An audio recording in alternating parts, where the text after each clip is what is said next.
So ngayong umaga nga pala mga kaborat ay nagbigay sa akin si mama ng pambiling bigas at ng ulam. At ako stress sa kakaisip kung anong uulamin. Galing nga pala akong palengke diyan para bumili ng sangkap para sa magiging ulam namin. Ito ang napili kong ulam at lutuin dahil ito ang pinakaalam kong mas the best para sa akin. At pagkatapos ay nagsaing na ako diyan para naman kahit paano bago ko umpisahan ang pagluluto ng ulam ay mas nauna ang bigas. Para sa lahat at para sa akin mas the best talagang unahin ng sinaing bago ang ulam kasi wala tayong kakainin. At habang nagluluto ako ng sinaing ay nag-intindi na ako para linisin ang electric pan dahil sobrang dumi na. Alam nyo kung bakit mas iniingatan yung electric pan na yan? Kasi napanalunan niya ni nanay doon sa rapol. At alam nyo, nung nabubuhay pa si nanay, mas ikinakagalit yan. Pag dadadagil ng kaunti at tumutunog ng kaunti, ay akala mo yung masisira na. Akala mo yung sisirain ay hindi naman. At diyan nga pala ay bumili ako ng tokwa para sa uulamin namin mamaya.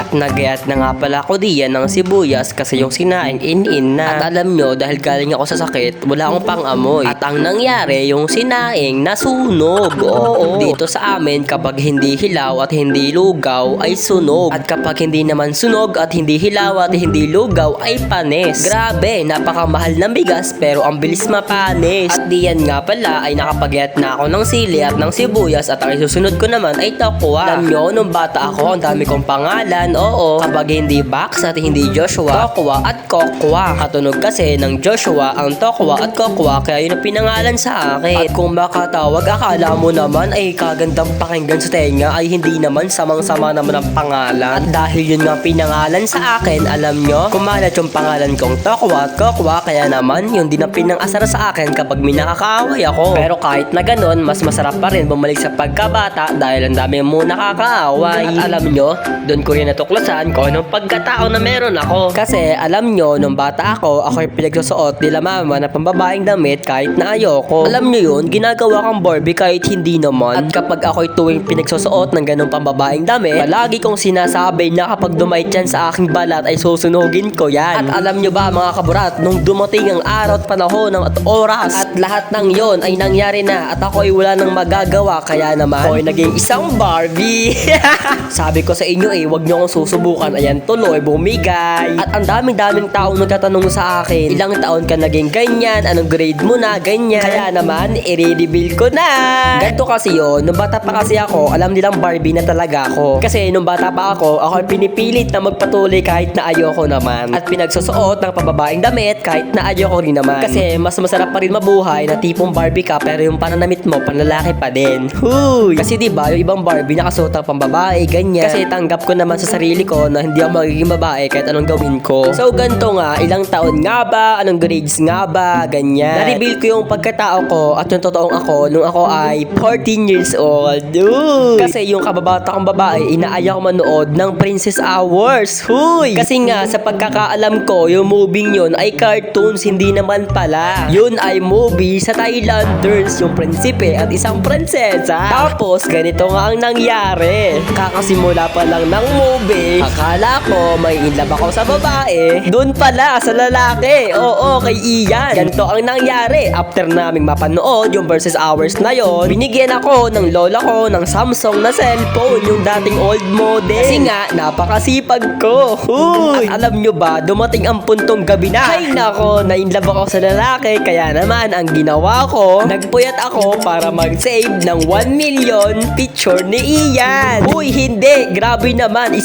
milyon. Mga 1,000 to 2,000 lang, syempre. At alam nyo ba, inaya ko ng kababata ko na samahan sila sa computer shop kasi nga, may mga project at assignment sila. Alam nyo ba kung anong ginawa ko? At nag-computer din ako at nag-save ulit ako ng picture ni Ian doon sa computer. At isa pa ang nakakatawa. Diba, na-save ko na lahat ng picture ni Ian. Wallpaper ko na sa cellphone ko, wallpaper ko na sa computer shop, pino-profile ko pa sa Facebook at alam nyo kung anong pangalan ng Facebook account ko? Prince Ian at Prince Joshua. Nakakatawa, grabing kabarbihan to. Uy! At hanggang sa dumating sa legal age na 18 years old na ako sa ngayon, ay wala pa rin nangyari kundi Barbie pa rin ngayon.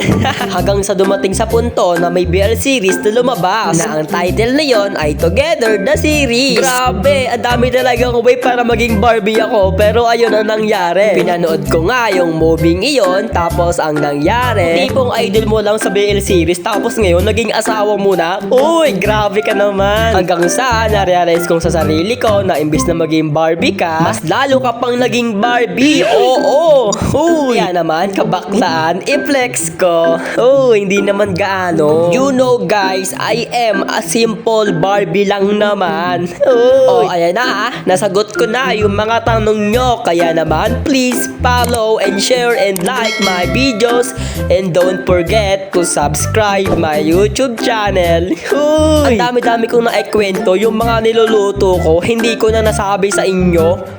Okay lang yan. Mahal ko naman kayo. Yun nga po palang niluto ko ay hindi naman obvious na sisig yun, diba? Siyempre sisig yun hindi nga lang baboy. Ano nga pa talaga yun? Baboy o manok? Kasi yung akin ay sisig na tokwa. Ito ay mura lang naman at abot presyo sa bulsa nyo. At hindi ko rin alam kung paano ang lutunan sa inyo dito sa amin. Kaya naman, bumili na kayo. Halagang 50 lang naman yan. Tsak na mabubusog ka na, kukulangin ka pa. Binili ko nga palang regado dyan. Anong regado? Baka Ricardo, ayusin mo nga. Baka masampal ka ng manonood nan sa'yo. Hindi, charot-charot lang yun.